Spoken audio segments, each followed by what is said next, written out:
La fin de Nigashima a fait couler beaucoup d'encre, mais surtout l'encre de ceux qui l'ont même compris l'arc. Les personnes qui savent réfléchir et débattre sont en fait balayées par ça qui n'existe que pour valider leur théorie, ou les personnes qui sont hype seules avec des déclarations erronées. Hey les amis, c'est Tony, j'espère que vous allez bien et j'espère également que l'intro vous a plu. Comme vous aurez pu le comprendre, on va réaliser la première vidéo analyse de ma chaîne sur l'arc Onigashima en entier.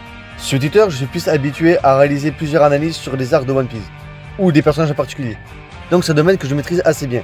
Mais cette fois-ci, ce sera en vidéo. Et oui les amis, je vais organiser cette vidéo en plusieurs parties. Chaque partie sera dédiée à la réponse que je donne à une critique.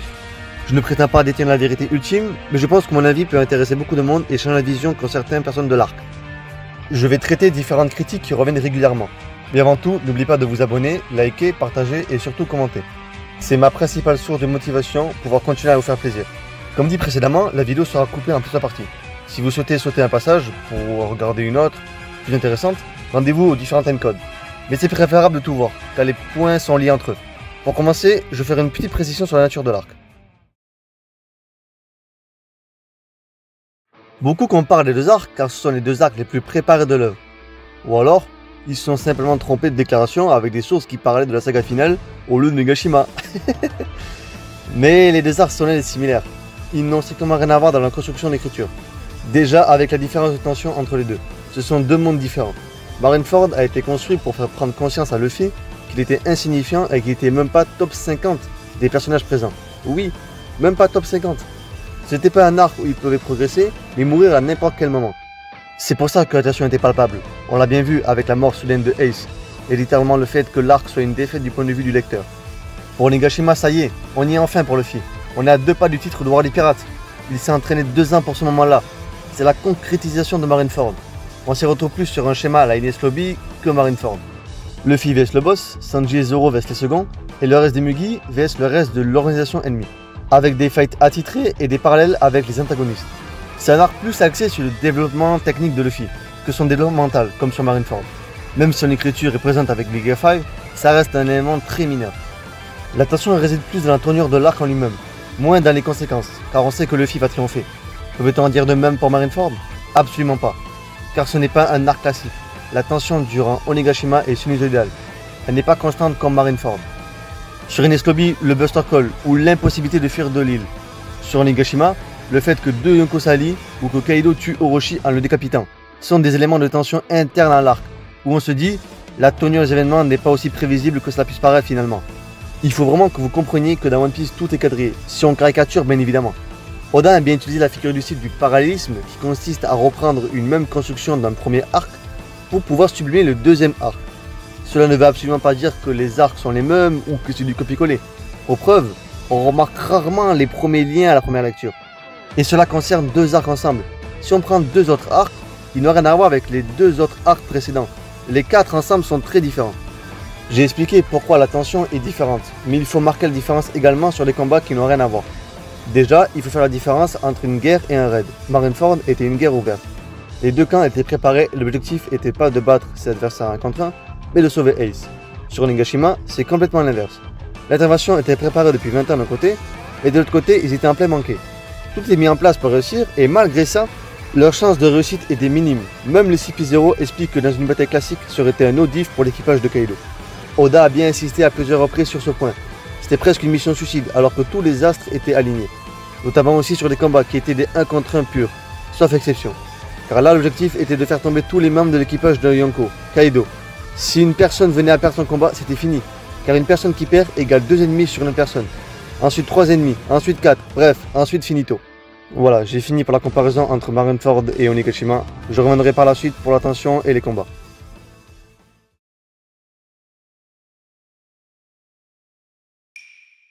Le rythme d'un point de vue hebdomadaire peut être assez compliqué. Toutefois, One Piece ne se consomme pas de cette manière. Mais en tome, le rythme est beaucoup plus maîtrisé et fluide. Et après avoir relu l'arc d'un seul coup, je peux vous dire que les problèmes de rythme sont presque inexistants. En relisant, je n'ai eu absolument aucun problème sur ce point. Au contraire même, ma lecture fut bien plus fluide et agréable. Pour ceux qui n'ont pas relu l'arc, je vous invite à le faire, pour voir en quoi le rythme n'est pas un problème.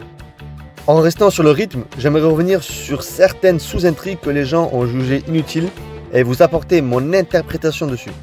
Je pense premièrement à Chopper.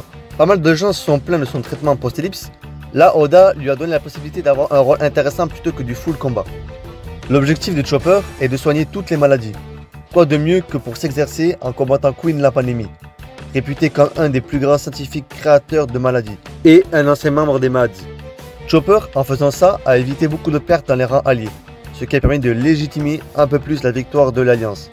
L'écart dérisoire de 30 000 à 5 000 hommes s'est peu à peu réduit grâce à l'intervention cruciale de Chopper dans la bataille. Mais il n'y a pas que Chopper qui a permis de réduire l'écart numérique. Queen, malgré le fait qu'il soit un antagoniste, a énormément joué sur le renforcement de l'Alliance. Premièrement, avec son virus qui ne faisait aucune distinction entre alliés et ennemis. Et deuxièmement, à cause de son discours envers les Pleasures et les Waiters, qui les a fait changer littéralement de camp, renforçant le camp allié avec 4000 soldats de plus des 3000 restants. Après les Pleasures et les Waiters, c'est au tour des Superstars et des Gifters de rejoindre l'Alliance. Et pour ça, on va étudier le cas d'une personne qui a été également critiquée car il jugeait son intervention inutile, Otama. Car pendant que Chopper était en train d'éviter que les gens meurent, Otama était en train de recruter des forces ennemies, grâce à son fruit du démon. Peel et d'autres superstars apprivoisés par Tama ont fait manger inconsciemment au plus de gifters possible des Kibidango, pour permettre à Tama de pouvoir les contrôler avant qu'elle n'arrive sur le champ de bataille. Ce qui montre une importance capitale du personnage pour la victoire, car grâce à son intervention, les forces ennemies ont diminué et celles des alliés ont augmenté. Mais Tama a pu faire ça uniquement grâce à une seule personne qui l'a protégé, Usopp. Donc je tiens à prévenir directement, oui, ce n'est pas l'arc le plus glorieux de Usopp, mais est-ce que c'est vraiment un problème? Quand durant Dressrosa tue une surexposition, il arrive que pour certains arcs, comme tous les autres Mugiwara au moins une fois, Usopp fasse office de support. Premièrement, il escorte et protège Tama vers le dôme pour qu'elle puisse retourner la guerre à leur avantage. Il sauve Tama pris en otage par Ulti et permet à Nami de la finir. Prend les moyens de communication de l'équipage de Kaido pour les donner à Tama. Il faudrait revoir votre vision du mot inutile, car là, on est sur une des prestations les plus utiles de l'arc. Pour finir avec le rythme, vous devez comprendre que la longueur de Wano est pour légitimer l'efficacité du raid. Le rôle des Fours Rouges était de se préparer au raid durant 20 ans. Kinemon et les autres sont partis dans le futur pour recruter des forces extérieures. Kawamatsu s'occupait de regrouper les armes, Ashura de conserver des bateaux et Denjiro d'être l'indique auprès d'Orochi. Si vous pensez que Kaido est tombé trop simplement avec 20 ans de préparation, des coups de traître et des coups de chance pour l'Alliance, je ne sais pas où vous trouverez une victoire plus logique et travaillée dans un autre manga.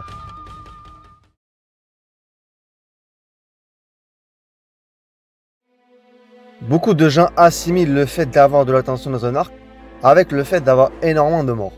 Mais précédemment, on a vu que la tension entre un arc et un autre arc est très différente, et pas comparable à la saga Guerre au Sommet par exemple. Si je prends le parallélisme de Wano qui est Water 7, durant cette saga, qui osera me dire qu'il n'y a aucune tension? Personne. Ou alors qu'il y ait besoin de morts pour instaurer une crainte? Personne non plus. Doit-on conclure que la saga Water 7 est nulle? Non, bien au contraire. Je vais vous expliquer pourquoi. Et j'ai expliqué précédemment la mécanique de tension similaire entre Enies Lobby et Onigashima. Donc je vais me concentrer uniquement sur l'argument des morts dès à présent. Pour moi, le manque de morts est une qualité et est parfaitement cohérent avec ce que Oda veut nous raconter. Il y a en effet des morts dans One Piece. Même si on est vu via des flashbacks, ces morts-là ont un sens et une importance. C'est à prendre en compte dans le récit. Pour prendre l'exemple de Wano, avant l'arrivée de Luffy, c'est un pays qui a connu 20 ans de génocide, de famine et de mort. Alors bien évidemment que c'est du côté des adorateurs des Kozuki qu'il y a eu le plus de morts. A l'inverse, les adorateurs d'Orochi ont connu 20 ans de bonheur. Mais on est tout de même dans un manga réaliste. Luffy ne peut pas satisfaire tout le monde avec ses interventions. Quand il intervient dans une île, il aide la majorité indirectement, mais il condamne aussi ceux qui ont joui de leurs privilèges pendant ce temps également. Donc vouloir que beaucoup de personnes importantes de Luffy meurent, cela aurait été contradictoire avec le rôle même de Luffy, jusqu'à dans son écriture. Il s'est entraîné 2 ans pour justement éviter que ce drame ressurgisse. La dangerosité du Nouveau Monde, il a aperçu durant Marineford. C'est pour ça qu'il s'est entraîné et s'est mis à niveau. Et il n'y avait également aucun personnage de la symbolique d'Ace ou Barre Blanche qui devait mourir. Malgré ça, Onigashima est l'arc qui a compté le plus de morts, 10 au total. Quand Oda tue des personnages importants, il le fait pour une raison, jamais de façon inutile. Et comme il a lui-même dit, une perte d'ambition est beaucoup plus douloureuse que la mort. Pour finir avec cette partie, on va cibler 2 personnes qui étaient souvent réprimandées car ils n'ont pas rendu l'âme. On va parler en premier de Kinemon. Déjà Kinemon, à celui qui veut l'entendre, il n'a jamais été voué à mourir. Il oscille entre la vie et la mort. C'est son développement. Et s'il aurait vraiment dû mourir, il ne serait pas mort dans l'indifférence totale avec un coup d'épée dans le dos. Ah oui, et aussi, c'est un défaut de frôler la mort maintenant? Non, car il y a eu beaucoup plus de réelles morts dans le manga que de personnages qui ont frôlé la mort. Les personnages qui ont frôlé la mort se comptent sur les doigts d'une main. Donc je trouve que c'est vraiment abusé et de très mauvaise foi de sortir un argument pareil. De plus, beaucoup de monde voulait que 3/4 des feux rouges meurent, et imprime que Yamato parte avec les Mugi. D'accord, mais qui protège le pays? Car c'est bien beau de rouler un maximum de meurtres, mais il faut également prendre en compte la cohérence du récit. Et Oda l'a très bien fait. Ramona Aramaki, un amiral de la marine qui est parmi les plus puissantes personnes du monde, qui s'est présenté devant lui. Pas l'équipage de Luffy, mais Yamato, les feux rouges et surtout Momonosuke, qui doivent montrer qu'ils peuvent protéger le pays sans l'aide des Mugiwara. Et on a bien vu que même sans l'intervention de Shanks, Aramaki n'a pas one-shot tous les feux rouges et n'est pas passé au travers de Momonosuke. Et petite parenthèse sur Shanks, son arrivée n'était pas pour promouvoir le film Red, c'est juste tombé au bon moment. Il traque Baron Noir et s'est présenté sur Wano car il pensait y trouver Baron Noir. Et Teach a également fait la réflexion à Law, qu'il a attendu sur une île côtière car il voulait en prendre un à partie, pour lui prendre les poneglyphes. Et si vous persistez à penser ça, comment vous expliquez qu'Oda a voulu éviter de laisser le film Red traîner en longueur pour y faire de l'argent? Je vous laisse méditer sur ça. On continue avec le deuxième personnage après Kinemon, qui n'est nul autre que Gyogoro. Alors lui, ça va être très rapide car sérieusement, avec le nombre de morts dans le raid que les gens jugent inutile, celle de Hyugoro aurait changé quoi pour ces gens-là? Ils auraient continué à dire que c'est un random et en plus de ça, ça aurait été un échec pour Chopper, qui n'aurait même pas réussi à vaincre un virus, alors que c'est un spécialiste dans la matière. Bref, vraiment n'importe quoi. Passons au prochain sujet.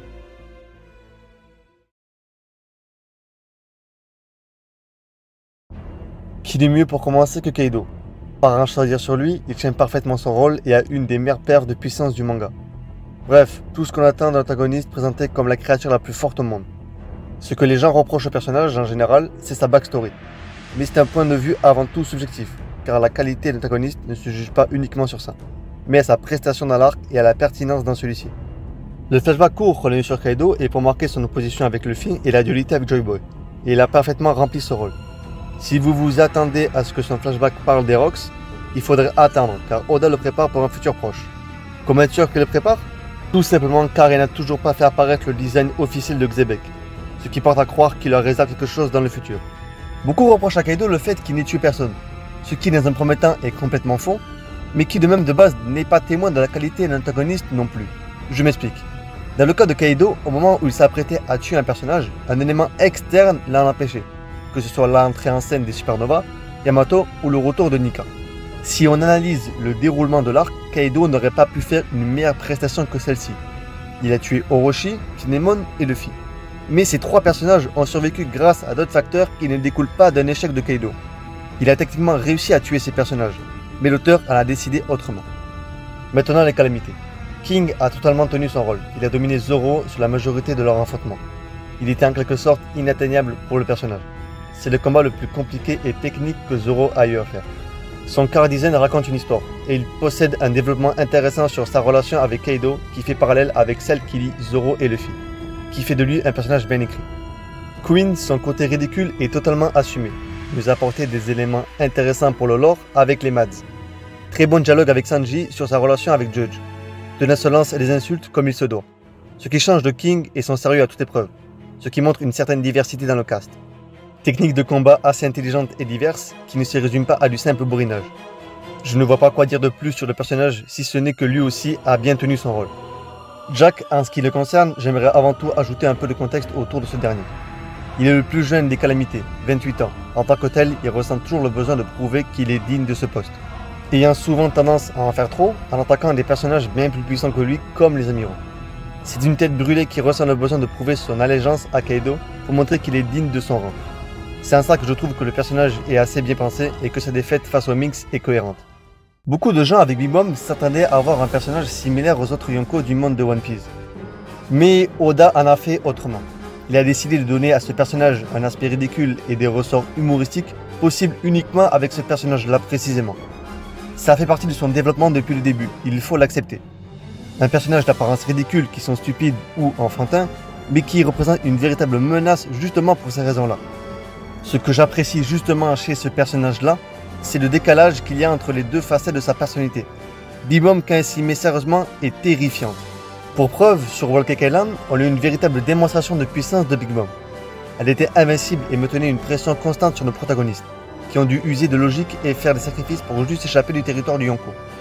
En vérité, le véritable problème avec Big Mom n'est pas la façon dont Oda dépeint le personnage, mais la façon dont tout le monde voit les choses. Si vous partez du principe que c'est l'équivalent de Barre Blanche, vous vous arrêterez de vous concentrer sur les points positifs du personnage et trouverez illogique les points qui font d'elle qu'elle dénote des autres Yonko. De notre côté, si vous partez du principe que Barbe Blanche est une exception au sein même des Yonko, vous serez beaucoup plus objectif sur le cas des Big Mom et sa prestation. D'autant plus que dans One Piece, ça a toujours été la patte d'Oda de créer des personnages de ce type.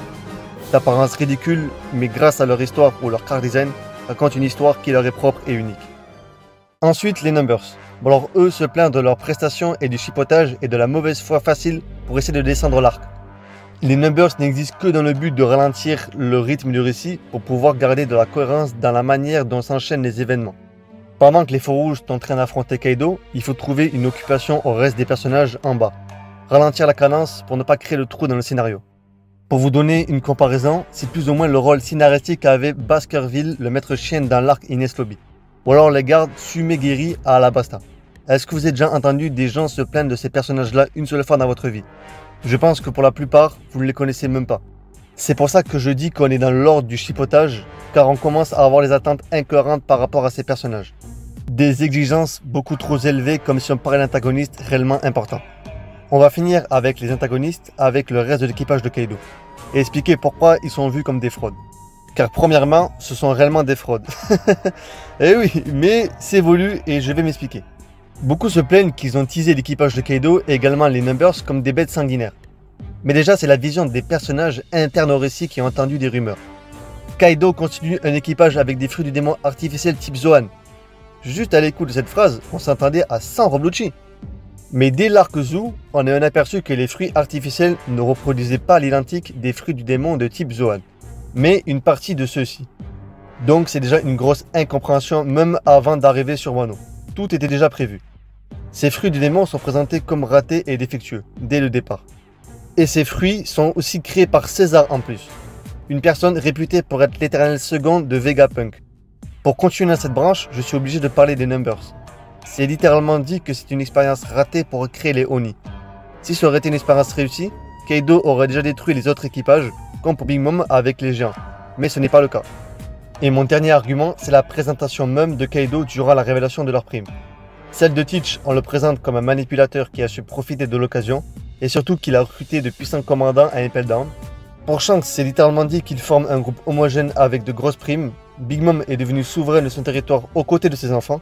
Et Kaido, pour finir, aucune mention d'aide extérieure. Pire encore, c'est dit que par sa seule force brute, il a accédé au rang de Yonko. Donc la conclusion est simple, même si les équipages Yonko entiers se valent entre eux pour une question d'équilibre, dans une bataille d'équipage de Yonko sans leur capitaine, celui de Kaido est dernier.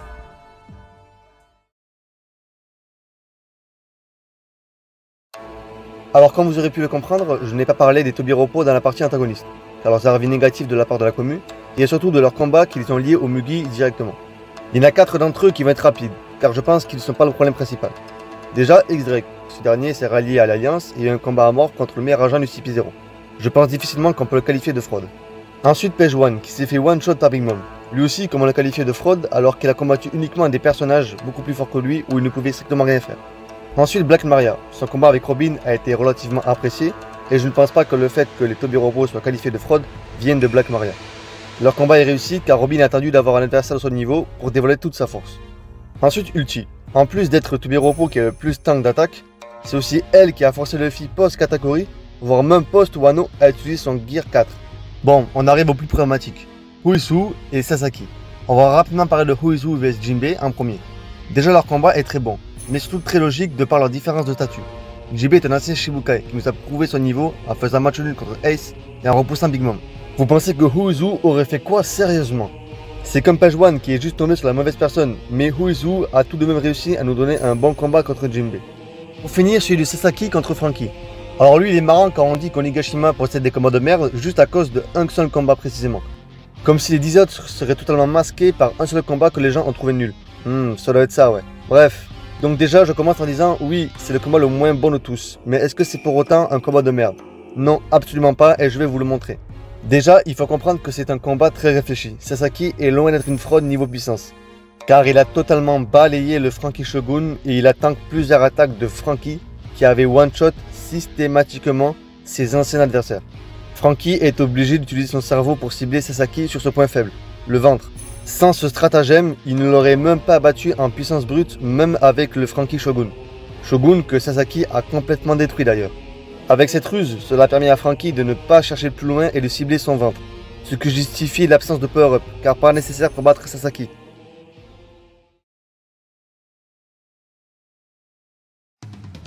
On va finir avec la partie la plus controversée de l'arc, presque la raison pour laquelle les gens n'ont pas aimé une saga de 250 chapitres. La fin de Kaido et Big Mom. Alors pour eux, je vais analyser leur combat et expliquer pourquoi leurs power-ups sont cohérents. Et également pourquoi il était logique que les deux Yonko tombent. Pour comprendre le début de la première partie, il est essentiel d'avoir compris l'évolution de Luffy. Luffy de base est un personnage qui est présenté avec un gros potentiel. Son apparition au sein du groupe des Supernovas en est une première preuve. Il évolue également constamment après chaque combat, où il frôle la mort et surpasse mentalement et techniquement.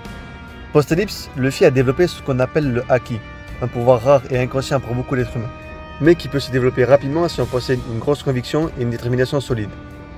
Ajoutons également que le Haki se renforce énormément en cas de situation critique ou quand on combat un adversaire beaucoup plus fort que soi. Avec tous ces éléments, on comprend pourquoi Luffy a développé aussi vite le H2O+, durant son combat contre Katakuri. Le combat était un des plus longs pour Luffy, et également un des plus compliqués de son existence. Il a affronté une personne avec un H2O tellement monstrueux que Luffy est obligé de se surpasser dans le combat, pour espérer contrer une seule de ses attaques. Il était en constante évolution durant le combat. Durant l'arc suivant, c'est la même chose. Kaido a one-shot Luffy avec du HDA+, Luffy s'est retrouvé acculé en prison. Il y a eu 2 semaines où il a pu s'entraîner avec un maître en la matière pour développer à son tour le HDA+. Sur le toit, Luffy avait le HDA+, et le HDO+, mais c'était loin d'être suffisant pour battre Kaido. Kaido a dû lui asséner seulement un coup de HDA+, qu'il a one-shot comme avec le coup de HDA+, précédemment, pour que Luffy comprenne qu'on peut revêtir le Haki d'héros.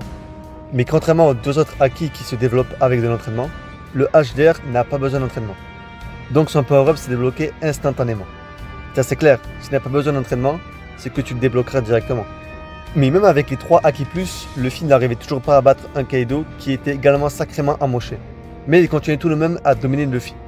Luffy a dû sortir le Gear 5, qui était également une transformation ultra logique et cohérente pour le personnage, qui était prévue depuis des années pour juste pouvoir rivaliser avec lui. Après ça, Luffy attaqua Kaido avec le Bange Gun, que Kaido décida lui-même d'encaisser.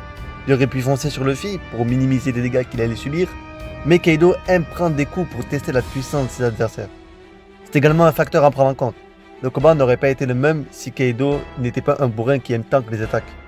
Et le combat aurait été également différent si Kaido n'avait pas pris précédemment 14 personnes qui étaient capables de lui faire des dégâts, tout en soulevant une île entière avec son pouvoir. Donc maintenant, faisons le résumé. Luffy et Kaido avaient des niveaux de Haki similaires, et Luffy était en train d'évoluer plus rapidement que Kaido dans une confrontation de Haki, car il a un meilleur potentiel. Les deux avaient des fruits mythologiques cheatés, mais un des deux était largement plus affaibli que l'autre. Résultat, Luffy a gagné Extreme Diff, alors qu'il avait tout pour lui et que Kaido était affaibli plus qu'il se retenait. Et c'est ce Kaido affaibli que Luffy a envoyé dans le volcan. J'aurais pu comprendre que des gens trouvent ça bizarre que Kaido soit battu avec si peu de dégâts dans une simple éruption volcanique. Mais il s'est pris cette éruption après s'être fait mettre KO par Luffy, et en ayant fait une grosse prestation sur le tour. Ce n'est pas vraiment dégueulasse de s'être fait battre par une éruption après avoir subi autant de dégâts. Après la phase combat, on va parler de la phase psychologique du personnage. Kaido est présenté dès sa première apparition comme un monstre de puissance ne sachant pas comment mourir. Cependant, la contradiction qu'il a avec ça, c'est que ce dernier souhaite une mort honorable. C'est pour cette raison qu'il a tenté de se rendre à Marineford, et qu'il en veut à Barre Blanche d'avoir atteint son but. Il veut donc reproduire une guerre similaire pour avoir également sa mort légendaire. Et surtout pour ça qu'il patiente 20 ans à Wano pour voir si la prophétie d'Oden allait se réaliser ou non. Comme disait Iluluk, un homme ne meurt vraiment que lorsqu'on l'oublie. Kaido est jaloux du fait que Roger et Barre Blanche soient morts en héros, et que leur légende suffise à garder la flamme de leur vie encore intacte. L'ironie du sort là-dedans, c'est que ces derniers, contrairement à Kaido, n'ont jamais désiré cette gloire. Ils l'ont obtenue en vivant que par eux-mêmes et sans le vouloir. Kaido, quant à lui, a asservi les autres, fait subir les pires sévices à toute une population pour pouvoir à la fin obtenir cette même gloire. Sauf qu'il ne la mérite pas. Il ne mérite rien d'autre que le sort qui lui a été réservé, à savoir mourir de l'indifférence la plus totale, au fond du volcan du même pays qu'il a fait souffrir. Il a permis à Joy Boy de renaître sans que personne ne s'en aperçoive. Voilà l'ironie de son sort et ce que Oda essaie de raconter avec cette fin. Pour Big Mom, on va parler uniquement des éveils de Kid et Law, et de la façon dont elle est tombée, car ce sont les deux points les plus incompris. Déjà pour leur réveil, ils en parlent assez tôt dans le combat comme s'ils avaient éveillé leur fruit durant les 2 semaines pré-Onigashima, le moment où Luffy a développé son HDA+. Kid et Law sur le toit avaient déjà un gros niveau individuel. Law était capable de blesser Kaido avec Kid. Pour Kid, rappelons qu'il était capable de s'échapper du territoire de Big Mom en volant un Road Poneglyph et en blessant un Sweet Commanders. Les deux seules personnes qui ont été capables de voler un Road Poneglyph de Big Mom sont Luffy et Roger. Ça donne un aperçu du niveau. De plus, leurs deux pouvoirs sont très complémentaires. Law peut se téléporter partout en donnant des coups qui blessent gravement de l'intérieur, et Kid peut magnétiser tout ce qu'il veut avec son éveil, en immobilisant Big Mom pour lui asséner des gros coups. On a bien vu que les deux ont usé énormément de stratégies pour venir à bout de Big Mom, et même avec tout ça, ils n'ont pas réussi à la mettre KO. Leur stratégie était de l'expulser de l'île, car elle était imbattable. En plus de l'expulser de l'île, ils lui ont amené indirectement toutes les armes d'Onigashima positionnées au sous-sol, pour la faire exploser. Et comme si ça ne suffisait pas, il a envoyé dans le volcan grâce à l'explosion des armes, pour finir avec une explosion volcanique. Après, certaines personnes diront que Big Mom n'était pas à fond et qu'elle aurait pu les battre depuis longtemps.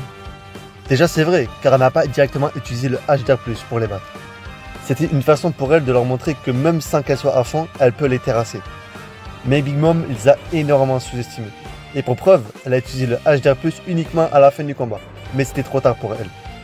Si des gens osent me dire que la chute des Yonko n'est pas assez impressionnante et logique pour des gens de leur statut après tout ce qu'il a fallu pour faire tomber une seule Yonko, alors toutes les autres fois où Luffy a fait tomber un antagoniste devaient être ridicules pour vous, car Luffy a battu le maître de la pègre du Nouveau Monde avec un simple coup de poing. Mais contre Kaido, ce n'était pas un simple coup de poing, il faisait la tête d'une île entière.